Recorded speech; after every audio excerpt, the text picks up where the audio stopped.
everyone, I am Dr. Khadija, a licensed medical doctor in Germany. Today I am going to explain about FSP, the Medical German Communication Exam every international doctor must pass before starting clinical work in Germany. So, what is the FSP? FSP tests how safely and clearly you can communicate in German in a medical environment. It checks your communication ability with patients, your communication ability with colleagues, and documentation. This exam is mainly about language and communication. It's not about deep medical knowledge. Usually, the exam jury consists of two doctors and a linguist. So these are doctors, they check your medical structure, communication, and clinical reasoning. And the linguistin, that's a certified language expert who evaluates your pronunciation, grammar, and your clarity of communication and your overall communication skill. So the FSP has mostly three parts, each around 20 minutes. First part is history taking or anamnesis or patient interview. Second part is documentation. And third part is case presentation or Arztgespräch. In the first part, anamnesis or patient interview, you speak to a simulated patient. There is a person who acts like a patient, and here you must show empathy, respond to the emotions of the patient, ask structured questions, use simple patient-friendly German, and explain diseases in easy language. If you don't understand something, I suggest you should politely ask the patient to repeat or explain again. For example, können Sie bitte das anders erklären? Oder wie meinen Sie das genau? So clarifying is very important because the jury can immediately see whether you actually understood the patient or not.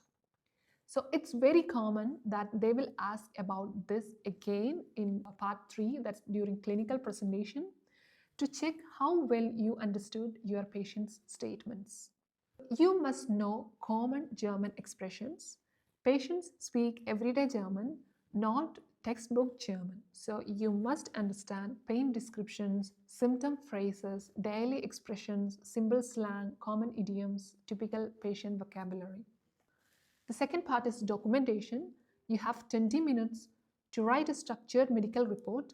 This requires clear medical terminologies, fast writing or typing skill, correct format, and focus on relevant informations. So practice with a 20-minute timer. This helps you finish on time in the exam. The third part in the exam is case presentation or Arztgespräch. So you present the case to doctors using professional medical German. They often ask clarification questions, differential diagnosis. You must also explain the weiteres Vorgehen, what the next steps are, which investigations you plan, and your basic treatment plan. You also need to do Aufklärung, explaining simple clinical procedures to the patient in clear and easy German. Now, how to prepare for FSP? Here in Germany, there are targeted FSP courses available. This teaches you structured anamnesis, disease explanation, documentation, medical terminologies, pronunciation, and exam simulations. And you can do hospitation or observership. This helps you learn real clinical German, everyday terminologies, documentation style, natural communication. Then you should do simulations. Find someone to practice with full anamnesis, documentation, and case presentation. Simulations help you to build confidence and make your communication automatic. It's very important to set a timer and practice documentation to improve your speed and structure.